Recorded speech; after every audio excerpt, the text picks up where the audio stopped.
Why your cup is empty.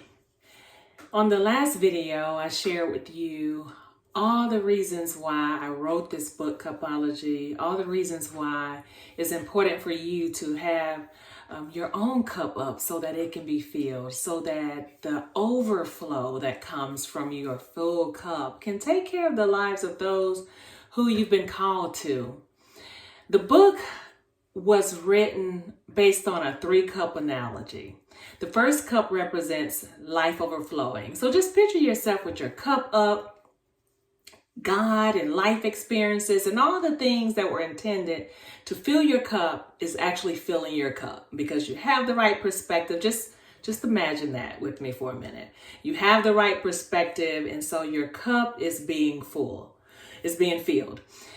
Once your cup is full, it actually does overflow. And I mentioned in a previous video how that means doing the things daily to take care of you. I don't know what things fill your cup. We're different, have different personalities, all of the above, okay? But you know what things fill your cup. You know what things that you shouldn't be living without. If it is something that gives you life abundantly, then it is something you can't afford not to be doing very often.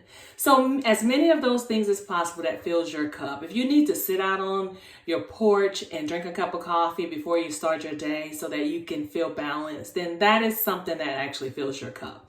So all of those different things. Well, once your cup is full, again, it overflows. Well, that represents the first cup.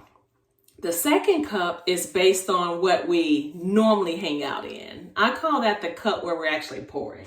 I happen to have a cup here. And so we're usually pouring into our families, our children, our marriages, our businesses, our work, our community. We're pouring and pouring and pouring until we're all poured out. And then we end up with what I call an upside down and empty cup.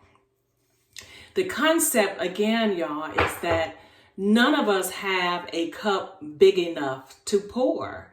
The only one I believe have a cup big enough to pour, has a cup big enough to pour is God himself, our creator. Okay? And so keeping our cup up is important because you can't give from an empty cup.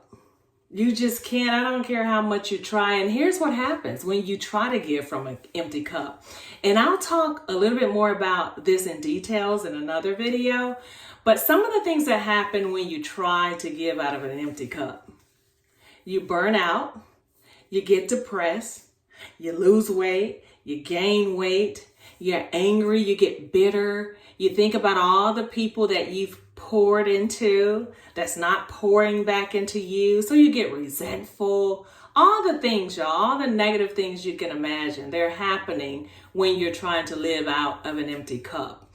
That causes conflict in relationships because you're trying to function out of an empty space versus picture yourself truly waking up daily doing the things that are necessary for you to be filled. And now people are experiencing you. Your cup is full. You smell good. You look good. You got good energy. You're not clashing with people because you're not angry. You're not bitter. You're not resentful. There are tons and tons of layers of things that will allow you to appreciate having a full cup. So I just wanted to come back on and give a little bit more of some details about Cupology, living life in the overflow. And I hope you'll come back to hear more.